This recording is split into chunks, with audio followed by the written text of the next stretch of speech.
Hello, my dear students. Good morning. How are you? This is Arpan sir, and I will teach you Chapter 2 Emergence of New Kingdoms AD 700 to AD 1200। मेरे प्यारे बच्चों, आज मैं आप सभी को chapter 2 history में emergence of new kingdoms पढ़ाने वाला हूँ, बताने वाला हूँ।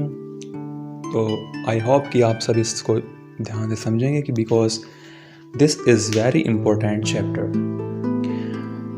तो बच्चों, इस चैप्टर को हम समझने से पहले जो इसका नेम है उसको समझ लेते हैं कि चैप्टर नेम जो है उसका क्या मीनिंग है। एमरजेंस मतलब प्रकट होना, ऑफ न्यू किंगडम्स।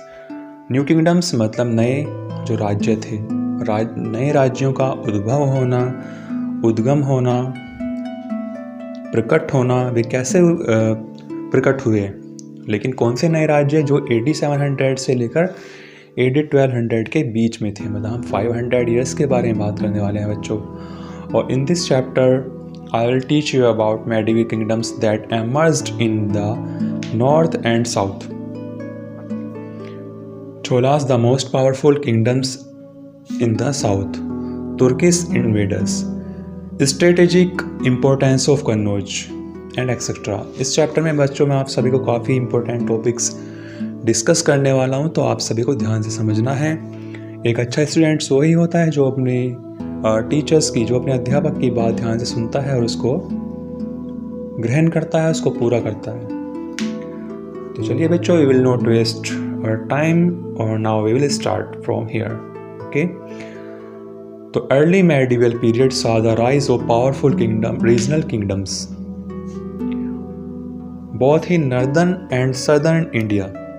देखो, जो प्राचीन जो मेडिवल पीरियड था बच्चों, वहाँ पर बहुत सारे जो रीजनल किंगडम्स हैं उनका उद्भव हुआ, राइज हुआ।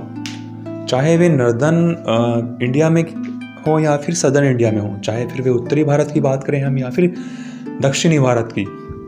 तो these kingdoms continuously fought with each other to establish their control over northern India and to build an empire. देखो, ये जो किंगडम्स थे ये सब आपस में लड़ते रहा करते थे, क्योंकि कोई भी किंगडम होगा वो चाहेगा कि वो सबसे पावरफुल बन जाए, है ना। अब वो पावरफुल बनना चाहेगा तो बच्चों उसको दूसरे जो किंगडम्स हैं, जो राज्य हैं, उनके साथ लड़ाई करनी होगी अपने आप को दिखाने के लिए वहाँ पर। ओके, तो after the death of Harshavardhana the powerful empire he had established in northern India in the 7th century disintegrated and was divided into a number of new states, each with its own territory, language and culture। देखो, हर्षवर्धन ने northern India में बहुत ही लंबे समय तक और 7वीं शताब्दी तक राज किया था, वहाँ पर, है ना, एस्टेब्लिश किया था। अब हर्षवर्धन एक बहुत बड़ा राजा था, है ना, तो मान लेते हैं उसका किंगडम्स बहुत बड़ा है। और वहाँ पर जब उसकी डेथ हो जाती है तो बच्चों, क्योंकि चलाने वाला कोई नहीं रहा फिर उसको, तो जो अलग अलग राजा थे यहाँ पर, मान लेते हैं यहाँ से भी राजा आ गए, इधर से भी आ गए, है ना, यहाँ से भी आ गए। तो उन्होंने जहाँ पर उन्होंने अपना राज्य जमा लिया, वहाँ पर जहाँ पर अपना आधिपत्य स्थापित कर लिया, इस तरह से जो उनका राज्य था वो अलग अलग टुकड़ों में टूट गया, है ना। मतलब कि वहाँ पर अलग अलग राजा आ गए, तो इससे जो हर्षवर्धन का राज्य था वो डिसइंटीग्रेट हो गया, वो अलग अलग बिखर गया। The most importance of these rulers were the Palas in the east, the Gurjars Pratihars in the west, the Rajkot in the Deccan and Cholas in the south। इस तरह से यहाँ पर कुछ बहुत ही important rulers आए, जैसे पलास पूर्व में थे, गुर्जर प्रतिहार वेस्ट में थे, राष्ट्रकूट डेक्कन में थे और छोलास साउथ में थे। तो among the Rajput kingdoms of the period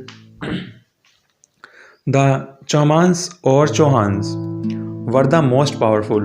देखो, इनमें अगर हम राजपूत किंगडम्स की बात करें, राजपूत राज्य साम्राज्य की बात करें, तो वहाँ पर इस पीरियड में जो चौहान थे वे सबसे पावरफुल थे।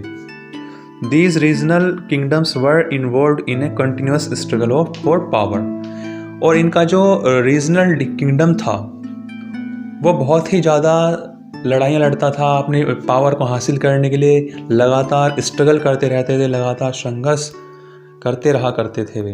ओके, तो इस तरह से बच्चों हमने अभी बस यही टॉपिक यही डिस्कस किया है जो इसका इंट्रोडक्टरी पार्ट है। अब हम बात करने वाले हैं बच्चों नॉर्थ इंडिया के बारे में और गुर्जर प्रतिहास के बारे में हम बात करने वाले हैं। तो the Gurjar Pratiharas were a branch of Gurjar tribe that came to India from central Asia. देखो जो गुर्जर प्रतिहार हैं वे गुर्जर ट्राइब की एक शाखा थी जो कि यहाँ पर इंडिया में सेंट्रल एशिया से आए थे ये लोग, है ना, जो केंद्रीय एशिया है जो है ना वहाँ से आए थे। तो दे ruled over Avanti and parts of southern Rajasthan. उन्होंने अवंती पर और कुछ राजस्थान के कुछ दक्षिणी हिस्से पर राज किया था।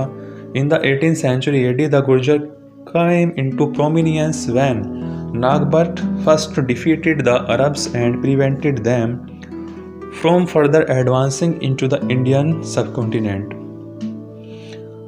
8वीं शताब्दी में हुआ क्या था बच्चों, जो गुर्जर्स थे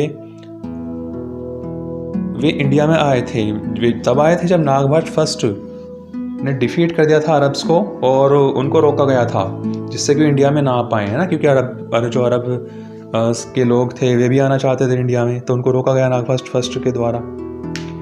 तो the invasion of Mahmud of Ghazni finally led to the fall of their kingdom. इस तरह से जो महमूद था गजनी का जो महमूद था उसका इन्वेजन हुआ, यहाँ पर उसका आक्रमण हुआ और वो फाइनली अपना जो किंगडम था वो हार गया था, है ना, हार चुका था या फिर लड़ाई हार गया था। The Pratiharas were great patrons of art craft learning and sculpture. जो प्रतिहार्स थे वे बहुत ही बड़े पुजारी थे आर्ट के, क्राफ्ट के, है ना, मूर्तियों के। तो इस तरह से उनको ये चीज़ें अच्छी लगती थी, उनका शौक था ये।